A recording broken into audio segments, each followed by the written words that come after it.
자녀분들이나 손주들이 블루베리 몸에 좋다고 해서 한 번쯤은 드셔보셨죠. 그런데 막상 사오면 어떻게 씻어야 하나? 냉동은 괜찮을까? 하루에 얼마나 먹어야 하지? 혈압약이랑 같이 먹어도 되나? 이런 궁금한 것이 한두 가지가 아니실 텐데요. 블루베리는 눈, 뇌, 피부, 그리고 혈관을 한꺼번에 돌봐주는 귀한 과일이지만 손질이나 보관, 궁합을 잘못 맞추면 이 영양은 줄고 배탈이나 속쓰림 같은 탈이 늘어날 수가 있습니다. 그래서 오늘은 블루베리를 그냥 한 줌 먹는 간식이 아니라 몸속의 곳곳을 기름칠해주는 천연의 건강제로 만들어 드시는 법을 머리부터 발끝까지 차근차근 알려드리겠습니다. 먼저 블루베리가 왜 그렇게 좋다고 하나 이유부터 짚고 가겠습니다. 블루베리 한 컵 약 100g 속에는 푸른 껍질에 숨어있는 안토시아닌이 평균 400에서 500mg 정도 들어있습니다. 포도의 약 5배이고 딸기의 20배 그리고 사과의 약 30배에 가까운 엄청난 양입니다. 이 안토시아닌은 활성산소를 쓸어내서 혈관 벽에 녹과 같은 산화를 막아주는데 연구마다 조금씩 차이는 좀 있지만 매일 50g 정도만 꾸준히 드셔도 LDL 콜레스테롤이 10% 정도 안팎으로 내려가고 혈관의 내피 기능, 혈관이 수축 이완하면서 혈압을 조절하는 능력이 515% 정도 엄청나게 좋아졌다는 결과가 있습니다. 또 미국 터프츠대 노화연구소가 70대 어르신 1600명을 약 10년 정도 따라가서 본 자료에 따르면 일주일에 3번 이상 블루베리를 섭취한 그룹은 그렇지 않은 그룹보다 치매 발병 위험이 26% 정도가 낮았습니다. 그리고 눈 건강도 빼놓을 수가 없는데요. 이 안토시아닌은 망막에 쌓여서 빛을 전기 신호로 바꾸는 로놉신이라는 물질이 회복 또 재활용되는데 속도를 높여줘서 컴퓨터나 TV, 스마트폰을 오래 보면서 생긴 눈의 피로감, 야간 운전대에 번지는 눈부심, 나이가 들면서 생기는 황반변성 같은 진행을 늦춰줍니다. 게다가 블루베리 한 컵이면 하루 필요량의 약 24% 수준인 비타민C 그리고 36%의 망간 그리고 약 14% 수준의 식이섬유가 들어있어서 장 건강과 면역력까지 챙길 수가 있어서 항산화 폭탄이라는 말이 과장이 절대 아닙니다. 하지만 이 모든 효능은 올바른 손질과 보관 그리고 내 몸 상태에 맞는 섭취량이 뒷받침이 되어야 온전히 빛을 발할 수가 있습니다. 그냥 씻지 않고 털어 넣으면 안 될까요? 하고 물으신다면 결코 아닙니다. 특히 수입 냉동 블루베리에서는 A형 간염이나 노로바이러스가 검출된 사례가 여러 차례 있었습니다. 바이러스는 물에 살짝 헹궈서는 잘 떨어지지가 않고 영하 20도에서도 살아남을 수가 있기 때문에 무조건 세척 후에 섭취가 원칙입니다. 생과일이던 냉동이던 가장 손쉬운 방법은 미지근한 물 500ml 정도에 식초 2큰술을 섞어서 약 5분 정도 담갔다가 체에 받쳐서 흐르는 물로 20에서 30초간 살살 헹궈주는 겁니다. 식초 속에 있는 초산이 껍질 표면에 있는 미세먼지, 농약, 세균을 분리해주지만 오래 담그면 수용성의 안토시아닌이 물로 빠져나갈 수가 있어서 약 5분이 넘지 않도록 해주시는 것이 좋고요. 식초 냄새가 남지 않을까 걱정이 될 수도 있는데요. 흐르는 물로 헹구면 금세 날아가고 식초 자체가 살균 효과를 내는 덕분에 따로 세제를 쓰실 필요가 없습니다. 냉동 블루베리는 해동 방식이 중요한데요. 급한 마음에 전자레인지에 돌리면 열이 먼저 가해진 바깥쪽에 있는 안토시아닌, 비타민C가 파괴가 될 수 있고 과즙이 흘러나오며 텁텁해집니다. 가장 좋은 방법은 먹을 만큼만 소분해서 냉장실에 1시간 정도 옮겨두는 것입니다. 그러면 과육이 천천히 풀리면서 영양도 지키고 맛도 살아나고요. 급할 때는 씻어놓은 뒤에 미지근한 물 30도씨 정도에 약 3분만 담갔다가 꺼내도 괜찮습니다. 다만 한번 녹인 블루베리는 다시 얼리지는 마세요. 얼음 속에서 수분이 팽창, 수축을 반복하면 세포벽이 터지면서 세균이 증식하기에도 좋고 과즙이 흘러나와서 맛도 시들해집니다. 남은 것은 당일에 바로 요리에 쓰거나 버리는 편이 속편하고요. 이제 생과와 냉동, 영양소 차이가 있나요 하는 물음을 한번 확인해 볼 텐데요. 수확 즉시 급속 냉동한 열매는 비타민C, 안토시아닌이 약 90% 이상 그대로 보존이 되고 가격도 저렴해서 1년 내내 즐길 수 있는 장점이 있습니다. 그러나 영하 18도씨 이하가 유지되지가 않거나 해동, 재냉동을 반복하게 되면 산패가 빨라지고 껍질이 흐물흐물해집니다. 반면에 제철 약 6월에서 8월에 나오는 생과는 향이 풍부하고 조직감이 아주 탱탱해서 정말 과일답다는 만족감이 큽니다. 단 수확 뒤에 실온에서 하루, 냉장에서도 3-4일 정도 지나면 비타민C가 20%가량 줄어드니 구입 직후에 두세 끼로 나눠서 빨리 드시는 것이 핵심이 됩니다. 요약하면 철이 맞을 때는 생과로 향과 식감을 즐기는 것이 좋고 철이 아니면 냉동으로 영양을 지킨다가 최선의 선택이 되겠습니다. 다음으로 하루에 얼마나 먹어야 할까요? 라는 질문인데요. 세계 여러 연구 결과를 종합하면 안토시아닌이 뚜렷한 효과를 내려면 체중 1kg당 약 1.5mg 이상 섭취가 필요한데요. 60kg 성인 기준이라면 하루 약 90mg 정도가 되겠죠. 블루베리 50g이면 안토시아닌이 200mg 안팎 들어있어서 충분하게 됩니다. 즉 하루에 한 줌 정도면 충분하고요. 더 드시면 드시면 좋을 수도 있을 것 같지만 블루베리는 찬 성질이기 때문에 과다 섭취하면 속이 차가워지고 설사를 부를 수가 있고 비타민 K 함량도 높아서 혈액 희석제를 드시는 분들은 약효를 떨어뜨릴 수가 있습니다. 살리실산에 민감한 분은 입술이나 혀가 약간 붓거나 몸이 가려울 수가 있으니 처음 드실 때는 한 4-5알 정도로 반응을 한번 확인해 보시면 좋습니다. 블루베리와 우유를 함께 갈아 마시면 색도 예쁘고 맛도 좋을 텐데 왜 안 되나요? 가장 많이 하시는 질문 중에 하나인데요. 우유 단백질인 카제인, 칼슘 이온이 블루베리의 폴리페놀과 만나면 불용성의 침전물을 만들게 됩니다. 이 덩어리는 위산에서도 잘 풀리지가 않아서 소화 자체가 더디게 되고 항산화력도 약 70% 이상 줄어듭니다. 실제로 국제식품화학 학회 보고서에는 우유로 만든 블루베리 스무디의 산화지표 개선 효과가 물로 만든 스무디 대비 약 30% 이하라는 결과가 있습니다. 더욱이 침전물이 식도로 역류를 하면 위나 식도염이 악화될 수가 있기 때문에 블루베리를 드신 뒤에는 우유나 치즈, 요거트처럼 칼슘, 카제인이 많은 음식은 2시간쯤 띄우시는 것이 좋습니다. 대신에 무가당 그릭 요거트나 두유는 괜찮냐고요? 그릭 요거트는 유청이 빠져서 카제인 농도가 낮고 유산균이 풍부해서 블루베리의 폴리페놀을 장까지 운반해주는 택시 역할을 합니다. 두유 역시 식물성의 단백질이라 침전이 거의 일어나지 않아 걱정이 적고요. 다만 당이나 향이 많이 첨가되지 않은 제품을 고르시는 것이 좋습니다. 블루베리를 가장 약처럼 먹는 레시피가 있을까요? 라고 하면 간단하면서도 과학적으로 검증된 한 가지를 소개해 드리겠습니다. 블루베리 20알, 기름기가 제거된 익힌 토마토 반개, 엑스트라 버진 올리브유 1큰술이면 되는데요. 토마토를 80도씨에서 약 2분만 데치면 껍질이 벗겨지면서 라이코펜이 지용성 구조로 바뀌어 흡수가 잘 되고 올리브유 속에 올레오칸탈이 블루베리 안토시아닌과 함께 혈관 내 염증을 누그러뜨리는 시너지 효과를 냅니다. 믹서에 물 200ml 정도를 넣고 곱게 갈아서 아침 공복에 마시면 하루 항사나 기초 공사가 끝나는 셈이 됩니다. 맛은 토마토의 은은한 산미와 블루베리의 달콤함에 올리브유 특유의 고소함이 어울려서 의외로 부담이 없습니다. 혈당 고민이 있으신 분도 물 대신 무지방 우유나 두유를 넣지 않는 한 혈당이 급등하진 않기 때문에 안심하셔도 됩니다. 점심과 저녁 사이 출출한 시간엔 블루베리 견과 한 숟갈이 좋은데요. 냉동 블루베리 열알을 실온에 10분 정도 두어서 살짝 해동한 뒤에 호두, 아몬드, 브라질넛 등을 한 줌 섞어서 드셔보세요. 견과류의 불포화 지방이 안토시아닌의 흡수를 돕고 서로 부족한 비타민 E나 셀레늄, 폴리페놀을 채워주게 됩니다. 단 견과류는 칼로리가 높아서 하루에 약 25g, 소주 한 잔 정도 넘지 않는 것이 좋습니다. 그리고 저녁 식탁에는 별다른 조리 없이 생 블루베리 한 알에서 5알 정도를 김치 옆에 한번 올려보세요. 특히 생선구이나 고기 반찬이 있는 날에 곁들이시면 단백질 산화로 생길 수 있는 프리라디칼을 이 안토시아닌이 바로 잡아서 노화 속도를 늦추는데 도움이 됩니다. 블루베리를 더 오래 두고 드시고 싶다면 급속 예냉을 권하는데요. 세척 후에 물기를 제거한 블루베리를 종이컵에 25알 정도씩 담아서 랩으로 입구를 씌운 다음 냉동실에 가장 찬 곳에 약 30분만 예냉을 했다가 얼음이 얇게 잡히면 얼음이 끼지 않는 냉동 서랍으로 옮겨두세요. 처음 30분이 가장 중요합니다. 이때 세포벽이 단단히 얼어서 팽창으로 터지는 걸 막아주게 되고 해동 후에도 터지지 않아서 단맛이 유지가 됩니다. 이렇게 냉동해두면 약 8개월 정도까지 그 품질과 영양이 유지가 되기 때문에 제철에 넉넉히 사서 씻은 뒤에 예냉 그리고 이동 2단계만 지켜서 한번 보관해 보시면 좋습니다. 블루베리에 대해 많이들 궁금해하시는 내용이 있는데요. 혈압약, 당뇨약과 같이 먹어도 되나요? 대부분 괜찮습니다. 다만 혈전용해제인 와파린이나 아스피린 고용량을 드시면 하루에 약 20알 이하 정도로 줄이시고 갑자기 많이 드시게 되면 주치의와 상의해 보시는 것도 좋습니다. 블루베리 잎차도 좋다던데 맞나요? 네, 가을 단풍 든 잎을 따서 살짝 찐 뒤 덮어 말린 잎은 안토시아닌, 클로로겐산 함량이 열매보다 약 20배 가까이가 높습니다. 잎 2g을 물 500ml에 넣고 10분간 달여서 식혀서 드시면 항산화, 혈당 안정에 도움이 됩니다. 블루베리 알레르기가 있을 수 있나요? 살리실산에 혹시 과민증이 있는 분은 입술 붓기나 두드러기가 생길 수가 있습니다. 처음에는 한 3알에서 5알 정도로 반응을 보고 이상이 없을 때 섭취량을 늘리시는 것이 좋습니다. 껍질에 흰 가루가 농약이 아닌가요? 아닙니다. 과분이라는 천연의 보호막으로 신선도의 징표입니다. 꼭대기 알까지 고루, 분가루가 남아있고 살짝 파랗게 보랏빛이 선명하면 아주 신선한 블루베리입니다.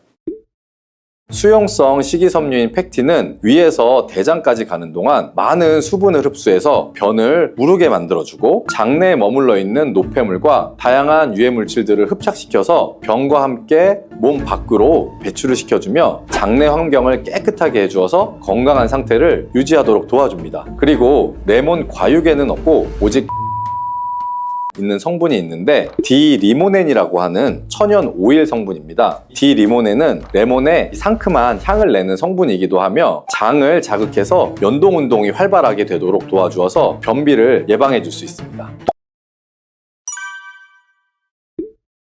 요즘 들어 뱃살과 내장 지방을 쏙 빼는데 효능이 좋기로 소문난 레몬, 우리가 요리에도 많이 사용하는 과일이죠. 레몬에는 다양한 영양 성분이 있어서 건강에 놀라운 효능을 발휘하는데요. 레몬도 잘 알고 드셔야 제대로 된 효능을 누릴 수가 있습니다. 잘못 드시면 오히려 몸에 독이 되는 경우도 많이 있거든요. 영상을 통해서 레몬에 어떤 효능이 있는지, 어떻게 먹어야 되는지, 함께 먹으면 보약이 되는 음식에는 어떤 것이 있는지, 그리고 레몬 드실 때 주의할 점까지 레몬에 대한 모든 것을 알려드릴게요. 레몬은 다이어트뿐만 아니라 당뇨 예방과 관리에도 아주 탁월한 효능이 있습니다. 최근 연구 결과에서 레몬에 들어있는 비타민C와 풍부한 식이섬유, 각종 무기질과 구연산이 혈당 조절에 효과가 있어서 당뇨 예방에 도움이 될 수 있고, 또 지방을 분해해주는 효능이 있어서 다이어트에도 도움이 된다고 발표했습니다. 또한 레몬은 독소를 배출해주는 효능이 있어서 우리 몸의 신진대사를 원활하게 해주고 몸 안에 칼로리를 소모하는 데 도움이 되며, 이는 몸에 붓기를 빼고 체중을 줄이는 데 도움이 될 수 있습니다.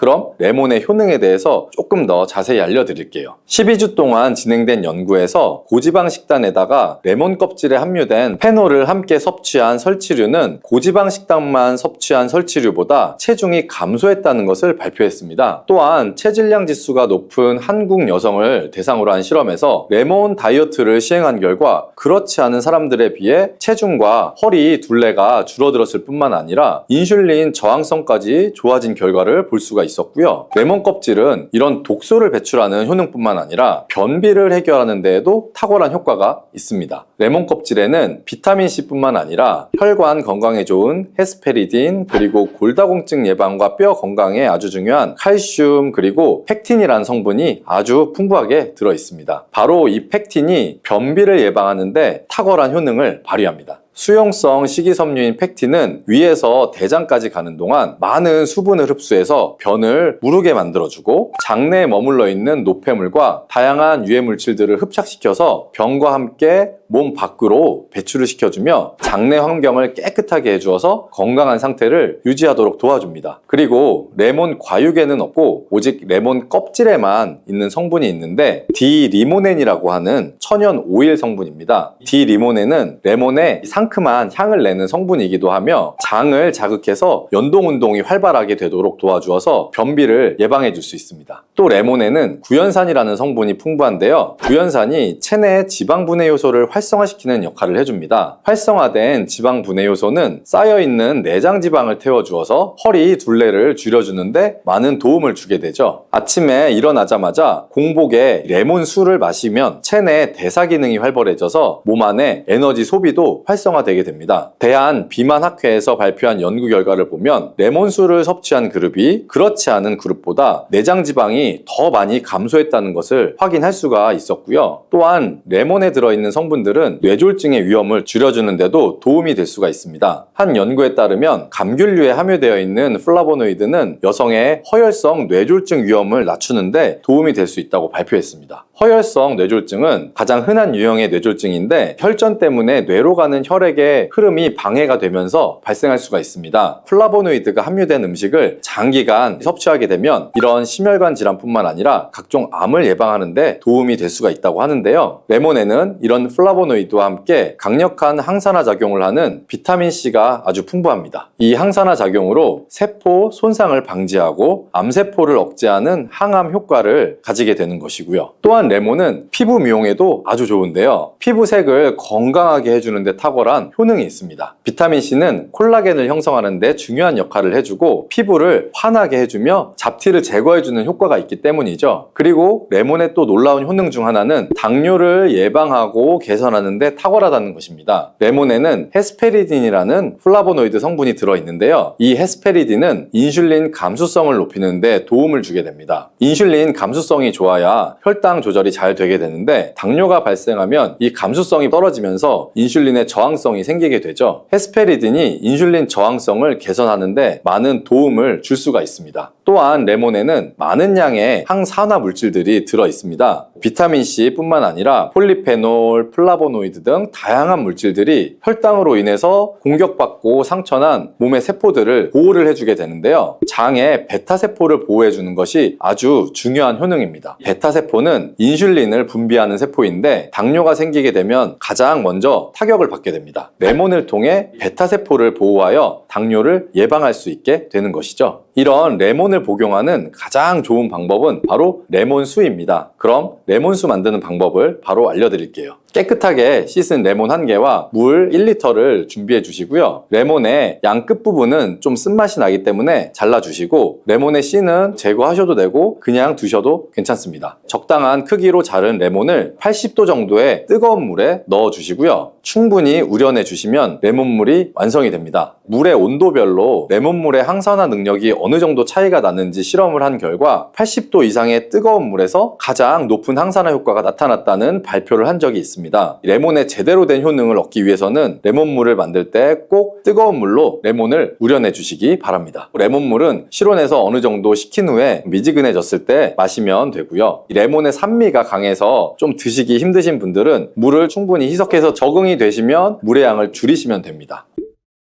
이런 레몬수를 만들어 드실 때 주의할 점이 있는데요. 첫 번째는 반드시 충분한 양의 레몬을 넣어야 한다는 것입니다. 레몬수를 만들 때 레몬 자른 거 몇 조각만 넣어서 드시는 경우들도 있는데 이 정도는 충분하지가 않고요. 물 1리터에 레몬 1개 정도 우려서 드셔야 레몬의 효과를 충분히 볼 수가 있습니다. 두 번째는 설탕을 넣으면 안 된다는 것입니다. 레몬의 신맛이 강해서 먹기가 힘들다고 설탕을 좀 넣어서 드시는 분들도 간혹 있는데 그렇게 하시면 오히려 우리 몸에 독이 될 수가 있습니다. 레몬수의 맛을 위해 설탕을 넣다 보면 설탕을 좀 과하게 드실 수가 있기 때문에 최대한 넣지 않는 것이 가장 좋습니다. 그리고 세 번째는 레몬을 세척할 때 깨끗하게 하셔야 하는데요. 우리가 보통 깨끗하게 세척한다고 식초나 베이킹소다를 이용해서 많이 세척을 하시잖아요. 이것과 관련해서 하버드 대학에서 연구한 결과가 있는데요. 레몬을 물에 약 2분 정도 담가 두었다가 흐르는 물에다가 잘 씻어주면 농약은 100% 제거가 된다고 합니다. 그런데 일반적인 상식과 달리 베이킹소다나 식초를 사용하게 되면 농약이 일부 남아있다는 것을 발표한 적이 있습니다. 레몬을 세척할 때는 그냥 아무것도 넣지 마시고 깨끗한 물로 세척해 주시기 바랍니다.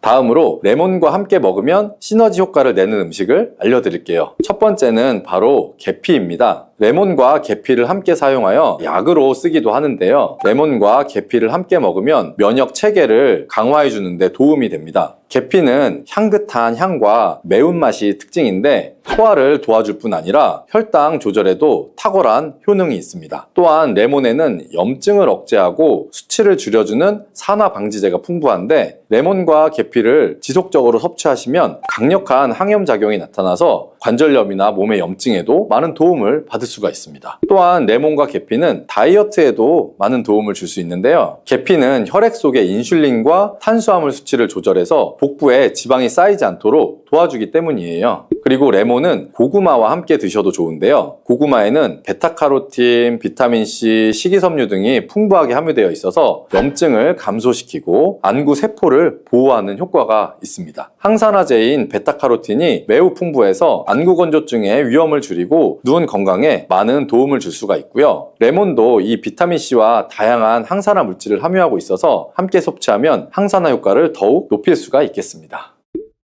브로콜리에는 셀레늄과 글루코시놀레이트가 풍부하게 들어있는데 이 영양소가 심장병을 막아주는 단백질인 티오리독신을 만들어낸다는 거예요. 또한 브로콜리에는 식이섬유와 항산화 성분이 풍부하게 들어있어서 브로콜리에 함유된 설포라판이라는 성분은 혈관벽에 나쁜 콜레스테롤이 쌓이는 것을 막아줘요. 콜레스테롤이 쌓이면 혈액순환이 원활하지 않고 혈압이 올라갈 수가 있겠잖아요. 브로콜리에 이런 성분들이 혈압을 낮춰주는 효과도 있는 거죠. 이 심장 건강을 지켜주는 브로콜리 놀라운데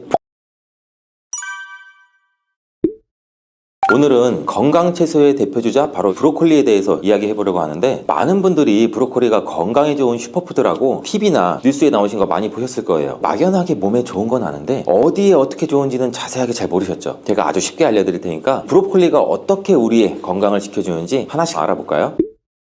심장은 우리 몸에서 가장 중요한 기관이라고 할 수 있는데 건강한 심장을 유지하려면 혈관이 깨끗하고 탄력이 있어야겠죠. 그런데 노화가 진행될수록 혈관이 딱딱해지거나 콜레스테롤이 쌓이면서 혈압도 올라갈 수가 있고 심혈관 질환의 위험이 커지잖아요. 이럴 때 브로콜리가 아주 좋은 도움을 줄 수가 있어요. 미국의 농업과 식품화학지가 발표한 내용에 따르면 미국 코네티컷 의대팀이 브로콜리가 심장 기능에 주는 영향을 연구했다고 하는데 한 달 동안 브로콜리 추출물을 물에 타먹인 쥐와 그렇지 않은 쥐를 대상으로 실험을 진행했어요. 그 결과 브로콜리 추출물을 섭취한 쥐가 그렇지 않은 쥐보다 심장 근육의 세포 손상이 적었다고 해요. 심장 기능 회복이 또한 빨랐다고 하고, 브로콜리에는 셀레늄과 글루코시놀레이트가 풍부하게 들어있는데 이 영양소가 심장병을 막아주는 단백질인 티오리독신을 만들어낸다는 거예요. 또한 브로콜리에는 식이섬유와 항산화 성분이 풍부하게 들어있어서 브로콜리에 함유된 설포라판이라는 성분은 혈관벽에 나쁜 콜레스테롤이 쌓이는 것을 막아줘요. 콜레스테롤이 쌓이면 혈액순환이 원활하지 않고 혈압이 올라갈 수가 있겠잖아요. 브로콜리에 이런 성분들이 혈압을 낮춰주는 효과도 있는 거죠. 이 심장 건강을 지켜주는 브로콜리, 놀라운데 브로콜리에는 심장에 좋은 성분이 아직 더 들어있어요. 브로콜리에 들어있는 칼륨은 혈압을 낮춰주고 비타민 K와 B군, 비타민은 혈액이 너무 끈적끈적해지는 것도 막아주는데 혈압이 높고 혈액이 끈적거리면 혈관이 막혀 심장마비나 뇌졸중의 위험이 또 커질 수가 있겠죠. 이때 브로콜리를 꾸준하게 섭취하면 혈액순환도 원활하게 해주고 심장질환도 예방할 수가 있죠. 심장지킴이 브로콜리, 이제부터 꾸준히 드셔야겠죠. 브로콜리의 놀라운 이유는 그 두 번째는 노화 방지예요. 한 살 한 살 나이가 들면서 피부 탄력이 떨어지고 주름이 생기는 것이 자연스러운 현상인 건 아는데 주름이 생긴 내 모습을 보고는 괜히 마음이 안 좋아졌던 적도 있으시잖아요. 하지만 걱정 마세요. 식습관을 잘 관리하면 피부 건강도 오래 유지할 수가 있어요. 브로콜리는 피부 노화를 늦추는 강력한 항산화 성분을 많이 함유하고 있어 동안 피부를 유지하는 데 도움을 주는 채소죠. 브로콜리에는 비타민 C가 풍부하게 함유되어 있는데 100g의 브로콜리에는 성인 1일 권장량의 약 150%에 해당하는 비타민 C가 포함되어 있어요. 이 비타민 C는 콜라겐 합성을 도와주는 필수 영양소인데 콜라겐은 피부를 탄력 있고 탱탱하게 유지하는 데 중요한 역할을 해줘요. 그런데 나이가 들수록 콜라겐 생성이 줄어들면서 피부가 처질 수가 있겠죠. 브로콜리를 섭취하면 콜라겐 생성을 도와서 탱탱한 피부를 유지할 수가 있는 거죠. 또한 브로콜리에는 베타카로틴도 풍부하게 들어있는데 이 성분은 강력한 항산화 작용을 해서 자외선과 환경 오염으로부터 피부도 보호해주죠. 피부 노화 중에 중요한 원인 중 하나가 바로 이 활성산소인데 활성산소가 많아지면 피부 세포가 손상되고 주름이 생길 수가 있죠. 브로콜리의 강력한 항산화 성분은 활성산소를 제거해줘서 피부 세포를 보호하는 데 도움을 준다니 동안 피부를 위해서 브로콜리를 꾸준하게 섭취하는 게 도움이 되겠죠. 슈퍼푸드 브로콜리의 효능 세 번째는 항암 효과예요. 100세 시대를 살고 있는 현대인들에게 암은 굉장히 무서운 질병 중 하나인데 우리가 평소에 어떤 음식을 먹느냐에 따라서도 암을 예방하는 데 도움을 줄 수가 있어요. 브로콜리는 미국 국립암연구소가 선정한 최고의 항암식품 1위인데 브로콜리는 강력한 항암 효과를 가진 대표적인 식품이에요. 브로콜리에 설포라판이란 강력한 항암 성분이 풍부하게 들어있고 이 성분이 우리 몸속에 해독작용을 도와 독소를 제거해주고 몸속에 있는 효소도 활성화시켜주고 암세포가 성장하기 어려운 환경을 만들어줘요. 그뿐 아니라 이미 손상된 세포를 회복하는 데도 도움을 주죠. 설포라판이라는 성분은 폐암, 대장암, 위암, 전립선암 등의 예방에 효과적인 것으로도 알려져 있고 브로콜리가 암 예방에 좋은 이유는 이뿐만이 아닌데 브로콜리에는 인돌이라는 성분도 들어있는데 여성분들이라면 더욱 주목해야 할 성분이죠. 이 화합물은 체내의 호르몬 균형을 조절하고 암세포의 성장을 억제하는 역할도 해주는데 특히 유방암과 작은 경부암 예방에 있어서 예방하고 싶다면 브로콜리를 꾸준하게 드시는 것도 좋은 방법이죠. 건강지킴이 브로콜리의 효능 네 번째는 눈 건강 유지예요. 나이가 들면서 시력이 예전 같지 않다고 느끼시는 분들도 많죠. 신문을 보거나 스마트폰을 사용할 때 예전보다 더 흐릿하게 보이거나 눈이 쉽게 피로해지는 경우가 다들 많을 거예요. 이럴 때 브로콜리가 눈 건강을 지키는 데 도움이 되는데 브로콜리에는 루테인과 지안틴 성분과 강력한 항산화 성분이 풍부하게 들어있어요. 이 성분은 눈의 망막과 황반을 보호해주는 역할을 하는데 황반은 우리가 사물을 뚜렷하게 볼 수 있도록 도와주는 중요한 부위죠. 나이가 들면서 황반이 손상되거나 퇴화하면 자연적으로 시력이 떨어지는데 특히 노년층에서 꼭 브로콜리를 섭취해주는 게 좋은데 루테인과 지아단틴은 자외선이나 블루라이트로부터 눈을 보호해주는 효과도 있고 활성산소를 줄여서 눈 세포의 노화를 방지해주고 노화가 진행되면서 발생되는 황반 변성이나 백내장을 예방하는 데도 도움을 주기 때문이에요. 브로콜리에는 비타민 A도 풍부하게 들어있어서 눈의 점막 건강을 유지하는 데도 도움을 주는데 비타민 A는 야맹증을 예방하는 데도 필수적인 영양소죠. 만약 어두운 곳에서 적응이 잘 안 되거나 밤이 되면 시력이 떨어지는 느낌이 든다면 브로콜리를 자주 드시는 게 어떠세요? 브로콜리의 놀라운 효능에 대해서 알아봤는데 여러분들은 브로콜리 드실 때 어떻게 조리해서 드세요? 보통 끓는 물에 살짝 데쳐서 드시는데 이 방법 말고 브로콜리의 건강 효능을 최대로 끌어올릴 수 있는 조리 방법이 있어요. 미국 일리노이드 대학교 영양학과 연구 결과에 따르면 찜기에 물을 조금 넣은 뒤 5분 쪘을 때 브로콜리의 항암 효과가 극대화됐다고 해요. 브로콜리에 함유된 영양 성분들이 수용성 숙성인 경우가 많아서 너무 오래 삶거나 찔 경우는 영양소의 일부가 파괴가 될 수 있다고 해요. 이렇게 건강에 이로운 브로콜리와 함께 드시면 환상인 조합인 식품들도 있는데 같이 드시면 효과가 2배가 되는 식품을 알려드릴게요. 첫 번째는 양파예요. 브로콜리와 양파는 서로를 보완하는 아주 좋은 음식 궁합인데, 양파에는 이 비타민 C, 비타민 B6, 식이섬유 외에도 퀘르세틴이라는 성분이 풍부한데, 이 성분은 항산화 작용을 해주면서 브로콜리의 설포라판과 시너지 효과를 일으켜요. 또한 브로콜리를 섭취하면 바이러스에 대한 저항력을 높이는 인터페론 분비도 촉진을 시켜주는데, 이때 양파와 함께 먹으면 이 작용이 배가 되기 때문에 두 가지를 함께 드시면 노화 예방과 혈관 건강뿐 아니라 면역력 증진까지 건강에 큰 도움이 되죠. 브로콜리와 양파 두 가지 채소 모두 우리 식탁에서 자주 찾아볼 수가 있는데, 간단한 조리 방법으로 건강에 최고인 요리 같이 만들어 볼까요? 재료는 브로콜리 1개, 양파 1개, 올리브 오일 1큰술, 다진 마늘 1큰술, 소금, 후추 약간이에요. 만드는 방법도 참 간단한데, 브로콜리는 먹기 좋은 크기를 자른 뒤 끓는 물에 살짝 데쳐주세요. 약 30초에서 1분 정도만 데쳐야 색이 선명하게 살아나고 영양소 파괴도 적어요. 그 다음 얇게 채 썬 양파를 팬에 넣은 뒤 올리브 오일을 두르고 다진 마늘을 넣어서 양파가 투명해질 때까지 볶아줘요. 그 뒤 데친 브로콜리를 넣고 소금, 후추를 뿌리고 2-3분간 더 볶아주면 완성이에요. 간단하지만 건강에는 최고인 브로콜리 양파볶음, 오늘 저녁으로 한번 드셔보시는 게 어떠세요? 두 번째는 브로콜리와 어울리는 찰떡궁합은 닭가슴살이에요. 닭가슴살은 고단백 저지방 식품으로 다이어트에 좋은 식품으로 잘 알려져 있잖아요. 근육 건강과 다이어트에도 아주 좋은 조합인데, 브로콜리는 단백질의 대사를 돕는 비타민 C와 마그네슘이 풍부하고, 닭가슴살은 단백질이 많아서 근육 유지와 회복에 도움을 줘서 운동하는 분들, 체중 조절하는 분들한테 최고의 궁합이라고 할 수 있죠. 그럼 이 브로콜리와 닭가슴살로 만든 체중 감량에 좋은 균형 잡힌 샐러드 요리법을 소개해 드릴게요. 재료는 닭가슴살 한쪽, 브로콜리 반개, 방울토마토 5개, 올리브 오일 1큰술, 레몬즙 1큰술, 소금, 후추 약간. 요리 방법도 쉬운데, 닭가슴살은 소금과 후추로 간을 한 뒤에 끓는 물에 넣고 중약불에 10분에서 15분간 부드럽게 삶아주세요. 브로콜리는 먹기 좋은 크기로 자르고 살짝 데쳐서 준비해 주시고, 그 다음 삶은 닭가슴살을 식힌 뒤 별대로 찢어서 준비한 뒤 반으로 자른 방울토마토와 볼에 모든 재료를 담고 올리브 오일과 레몬즙을 뿌린 후 가볍게 섞어주면 완성이죠. 기호에 따라 고춧가루를 조금 뿌려도 참 맛있죠. 이 샐러드는 부담없이 가볍게 드시기도 좋고 영양소 균형도 맞출 수 있어서 건강한 한 끼 식사로 제격이니 꼭 한번 만들어 드세요. 건강에 다양한 이점이 있는 브로콜리, 모든 분들에게 다 슈퍼푸드 역할을 하는 건 아니에요. 브로콜리 드시기 전에 꼭 알아야 할 주의사항을 알려드릴게요.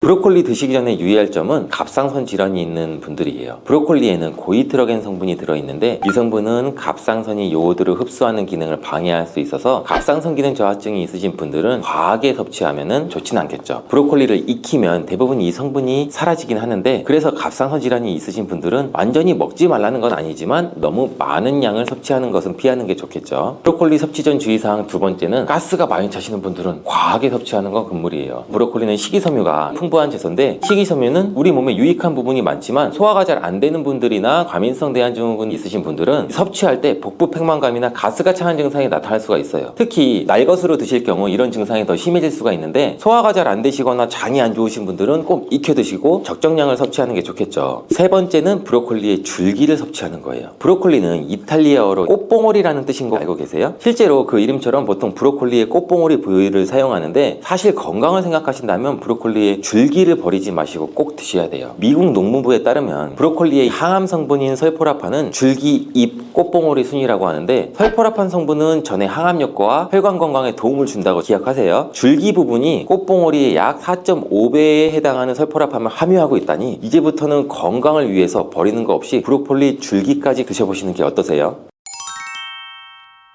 이렇게 노랗게 변한 바나나는 색깔만 변한 것이 아니라 성분에도 변화가 생기게 돼요.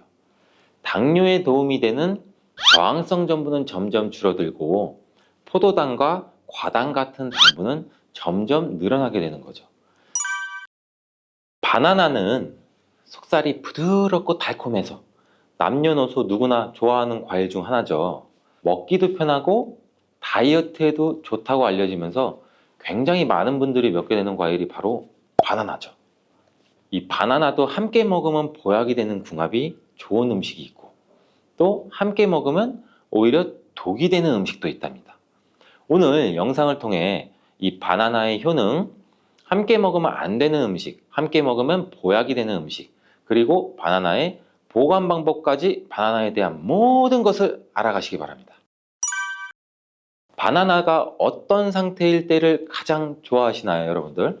저는 이쁘게 노란색으로 숙성되었을 때 먹는 것을 굉장히 좋아하는데, 그 이유는 초록색일 때는 아직 단맛도 조금 덜하고 식감도 약간 서걱서걱하고 약간 맛이 없는 것 같고, 근데 또 갈색의 반점이 생기면 왠지 먹기에도 좀 찝찝하고 시간이 더 지나면 상한 것처럼 무르고 이런 생각도 들어서 먹기에 좀 꺼려지는데, 근데 초록색 바나나, 노란색 바나나, 갈색 바나나 각각의 영양소가 달라진다는 사실 알고 계시나요?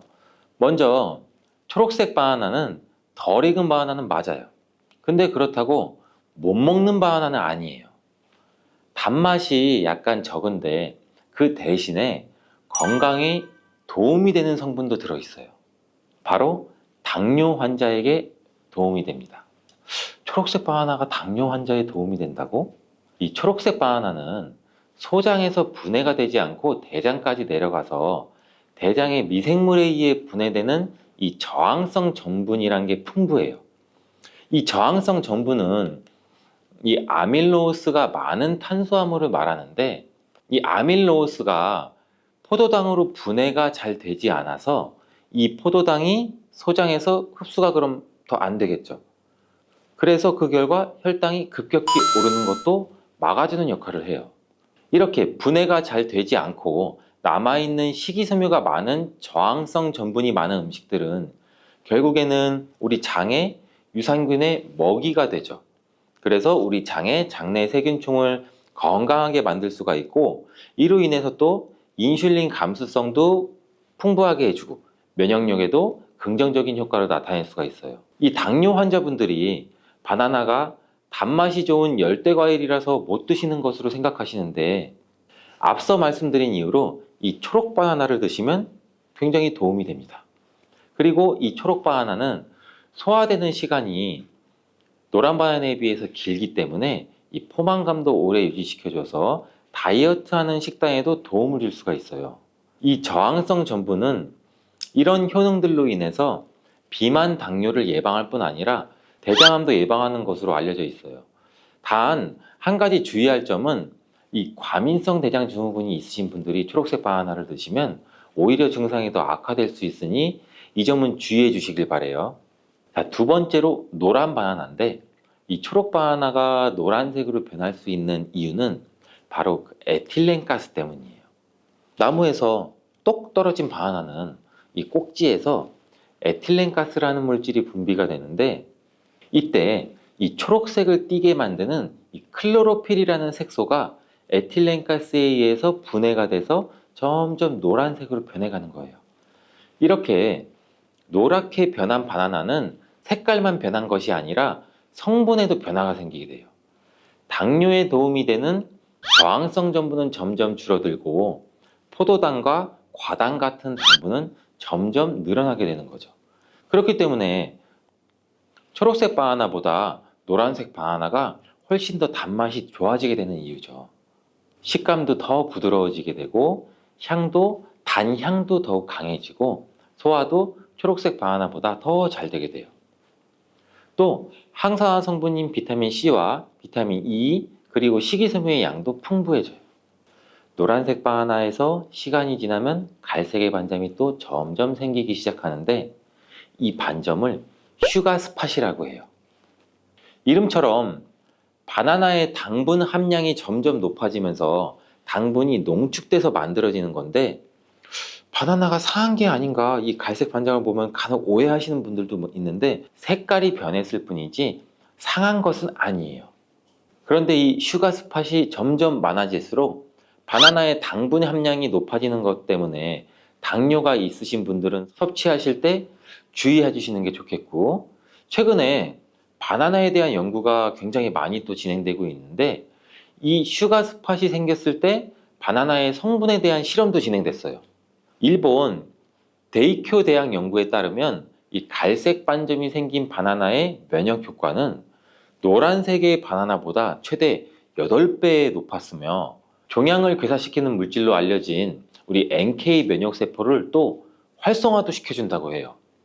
이 NK 면역세포는 바이러스에 감염된 세포나 암세포를 직접 파괴하는 역할도 하고, 이 TNF라는 종양괴사인자를 분비해서 비정상세포의 증식도 억제하고 암세포의 자살도 유도한다고 해요. 이게 무슨 말이냐면 쉽게 설명드려서 갈색 반점이 생긴 바나나는 면역력도 강하게 만들어주고 암 예방과 치료에도 도움을 줄 수 있다는 결과라고 보이죠.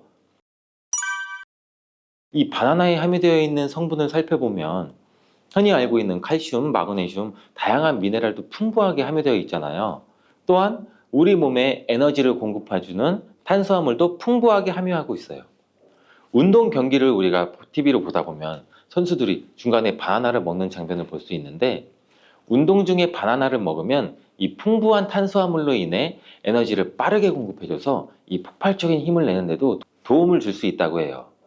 나이가 들면서 점점 몸 안의 호르몬이나 에너지 균형도 깨지고 건강도 점점 안 좋아지게 되는데, 특히 혈관 건강에 문제가 생기는 경우가 굉장히 많이 있어요. 이 혈관 건강에 문제가 생기면서 나타나는 대표적인 증상이 고혈압이 되겠죠. 이 때문에 나이가 들면서 혈압도 관리하는 게 굉장히 중요한데, 바나나에 풍부하게 함유된 칼륨은 세포의 삼투압과 수분의 평형을 유지 기능을 수행해서 몸 안에 나트륨을 배출하는 데 굉장히 많은 도움을 줘서 혈압을 조절하는 데도 도움을 준다고도 알려져 있죠. 성인의 하루 칼륨의 권장 섭취량이 남성은 약 한 4,700ml 정도 되고 여성은 3,500ml 정도 되는데, 실제로 섭취하는 칼륨의 양은 남성은 55%, 여성은 75% 정도만 섭취하는 것으로 통계를 통해 확인할 수도 있어요. 칼륨이 체내에서 부족하게 되면 혈압도 오르고 우리 심장에 무리도 줄 수 있으면서 이 근육의 경련도 일어나게 돼요. 또 힘이 빠지는 무기력증 등의 대표적인 증상도 나타날 수가 있죠. 또 바나나 한 개에는 하루 권장 섭취량의 약 15%의 칼륨이 함유되어 있어 우리가 부족한 칼륨을 보충하는데 탁월한 도움도 줄 수 있죠. 또 바나나에는 비타민 B6도 풍부한데, 이 비타민 B6는 피리독신이라고 불리우는데 인체의 기능을 정상적으로 유지하는 데 굉장히 중요한 역할을 하는 수용성 비타민이에요.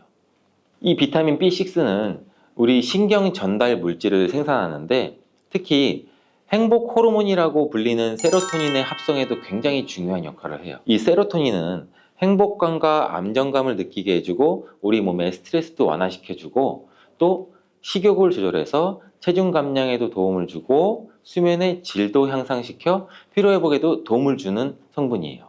이러한 효능으로 우울증, 불안장애, 불면증 이렇게 정신질환도 같이 예방되고 치료하는 데에도 활용되는 성분이 세로토닌이에요. 쉽게 말해서 바나나를 섭취하면 행복감을 높일 수 있는데 도움을 줄 수 있다는 거죠. 또 비타민 B6는 우리 몸의 호모시스테인 농도도 조절해줘서 이 심혈관 질환이나 뇌혈관 질환도 예방하고 단백질을 분해해서 몸에 에너지를 공급하는 데도 도움을 줘서 우리 바나나를 먹으면 힘이 나는 거예요. 이렇게 좋은 효능이 있는 바나나도 함께 먹이면 오히려 독이 되는 식품이 있는데, 그 첫 번째가 바로 우유예요. 엥? 우유? 바나나 우유? 이 그렇게 유명한 바나나 우유도 있는데 무슨 말을 하는 건지 이렇게 생각하시는 분들도 있죠. 맞아요. 우유에 풍부한 칼슘은 흡수가 잘 안 돼서 다른 미네랄 성분이 필요한데, 대표적으로 비타민 D와 마그네슘이 칼슘의 흡수를 도와주죠. 바나나의 칼륨과 함께 우리 몸속에 나트륨을 배출해주는 효능도 극대화시켜주기도 하는데, 이 우유에 풍부한 트립토판도 세로토닌의 분비도 도와줘서 바나나와 함께 행복도를 높이는데 탁월한 효능을 발휘하기도 해요. 하지만 이러한 효능도 소화를 잘 시켰을 때 이야기예요.